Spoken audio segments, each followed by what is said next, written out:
Salut les stratoniens, j'espère que vous allez bien, j'espère que vous avez passé une bonne semaine. Je vous souhaite à tous un excellent week-end.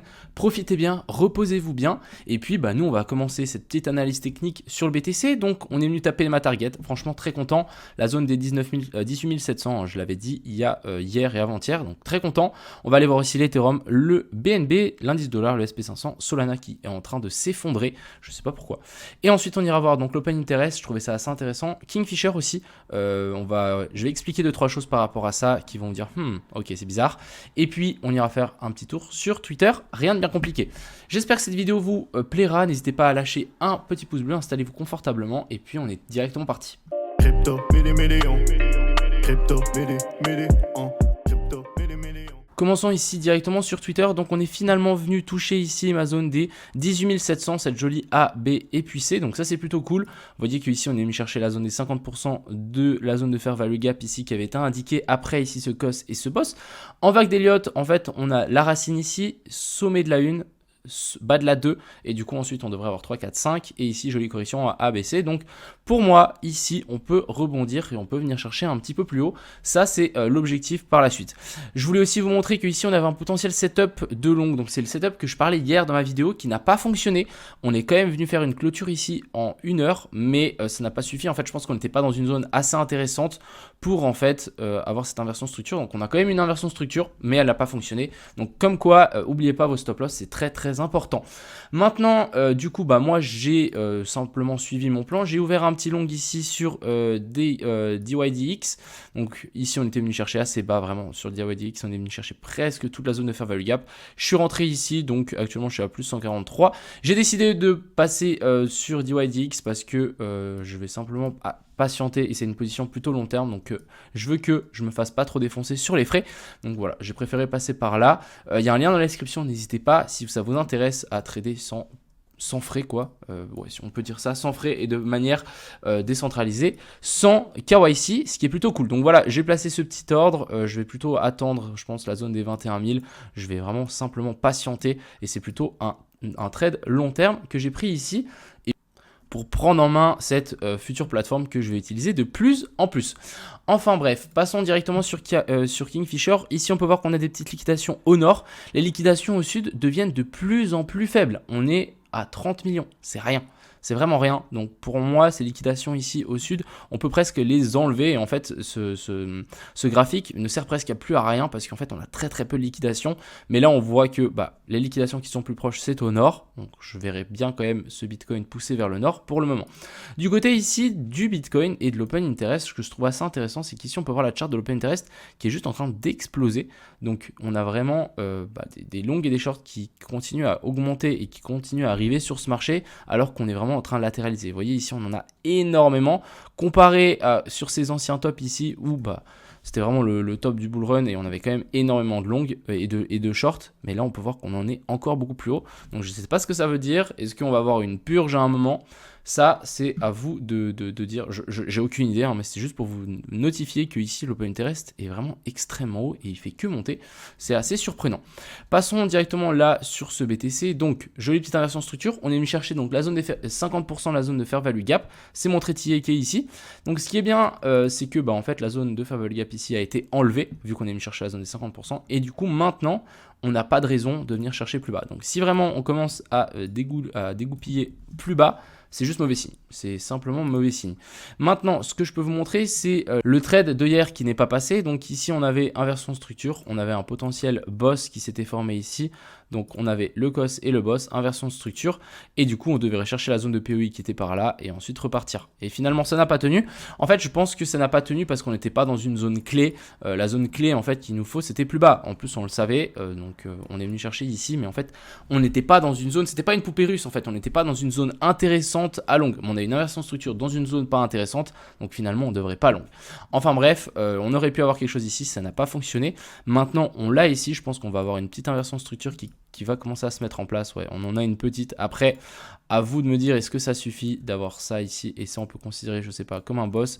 Maintenant, pourquoi pas revenir chercher la zone de fair value gap ici en 15 minutes vers la zone ici des 18 830.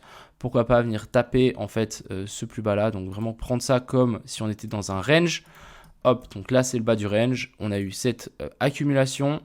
ensuite manipulation, et du coup maintenant on veut la phase d'extension, on ne pourra pas retester ce bas du range et ensuite repartir vers le haut, quelque chose de complètement faisable, mais ça ne m'étonnerait pas qu'on continue la hausse dans les jours à venir. N'oubliez pas, c'est le week-end, donc le week-end ça risque d'être assez plat, c'est possible qu'on voit que là voilà, on stagne pendant tout le week-end. Ça peut être très chiant, malheureusement. On va juste remettre la luminosité. Hop, maintenant, passons sur cet Ethereum ici. On est venu taper donc la zone de fair value gap qui était ici, donc très bien. La zone de fair value gap en 1 heure, hein, je l'avais notifié ici, c'était le rectangle. Vous voyez que ici, la zone verte a été tapée, donc on est venu taper dedans, parfait. Après, on n'est pas venu chercher la zone des 50%, donc ici, pour l'Ethereum, on va se méfier. Après, si le Bitcoin est plutôt haussier, je dirais que l'Ethereum ici est plutôt haussier, et on a des belles zones ici à venir chercher. Il y a de la liquidité au nord sans problème. Du côté du BNB, la zone de fair value gap a été complètement comblée. Donc ici, c'est juste magnifique. Jusque ici en bas, on est venu taper la mèche. Donc c'est vraiment parfait. On a comblé complètement la zone de fair value gap. Donc maintenant, je me dis, ok, il y a de fortes chances qu'après cette inversion de structure qu'on a fait là, cette A, B et puis C, on vient chercher la zone de fair value gap. C'est une jolie zone pour longue, pour au moins venir chercher le haut du range, voire bien plus haut pour le BNB. On ne pourra pas venir chercher ces sommets ici, parce que je peux vous dire que là, on a une poche de liquidité qui s'est formée et il y a de fortes chances qu'on vienne la chercher, hein, parce qu'ici à chaque fois les longues se font rect, hein. Hop, on se fait de nouveau rect. Donc si maintenant on arrive à faire une pattern de retournement, ça sera plutôt bien accueilli par le marché, je pense. Du côté de l'indice du dollar, il a continué à pump, on a fait une mèche très très haute, on est venu chercher les stop loss, on s'est encore une fois bien fait rejeter par la zone de POI. Maintenant, moi je reste pour le moment baissier. Après, est-ce qu'ici on n'a pas instauré une petite pattern haussière? Donc ici on a une petite inversion de structure qui ensuite nous a fait une pattern haussière. On est à chaque fois revenu chercher la zone de POI, hop, on est revenu chercher la zone de fair value gap.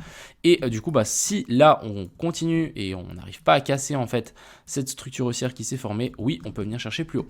Donc pour le moment, c'est haussier ici en plus petite time frame, en grosse time frame, ça reste baissier, mais il faudra faire attention qu'on ne continue pas cette structure vers le nord. Et si on continue cette structure vers le nord, vous savez ce qui va arriver. On a un potentiel BTC qui va se péter la gueule comme le SP500. Donc le SP500 qui continue sa chute, je l'attends toujours un petit peu plus bas. Donc maintenant on va surveiller. Si le SP500 doit continuer à descendre, ça veut dire que le Bitcoin aussi. À voir. Après c'est vrai qu'ici on a quand même une belle impulsion, belle réaction sur la petite zone de POI qui était formée ici, hein. Je vais vous tirer, mais juste ici la petite bougie orange, je vais vous montrer. Donc de là à là, on a quand même, hop, on est venu taper dedans parfaitement. Et du coup, c'est vrai qu'on peut décoller à partir de là, ce qui pousserait le Bitcoin aussi vers le haut et qui validerait en fait notre setup. Et pour finir, on a le Solana. Donc Solana, j'avais tenté de prendre un petit long. Alors mon petit long que j'ai tenté de prendre, il était ici. On était revenu, on était dans le même scénario que le Bitcoin, donc joli ABC. On était revenu sur ces zones-là, donc c'était plutôt assez intéressant pour tenter un long. Et je me suis dit, ok, on doit avoir une petite inversion de structure ici qui s'est formée. Oui, on en avait une ici, bon, c'était vraiment très très léger. Tac, et je me suis dit, ok, on va sans doute revenir chercher cette zone-ci. Et du coup, j'avais long sur ce plus bas-là, sauf que ouais, voilà, ça n'a pas tenu malheureusement.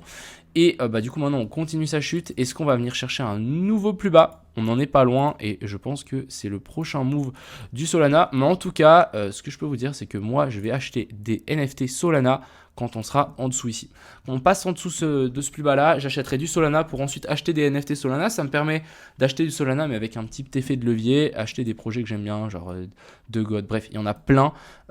Pourquoi pas en acheter 2-3 peuvent être intéressants, sachant que si ça repart en bull run, les NFT vont aussi pumper. Et du coup, si la crypto-monnaie pump plus le prix d'un NFT pump, je vais peut-être pouvoir faire un super profit si j'achète plutôt des NFT que si je long ou j'achète simplement du Solana.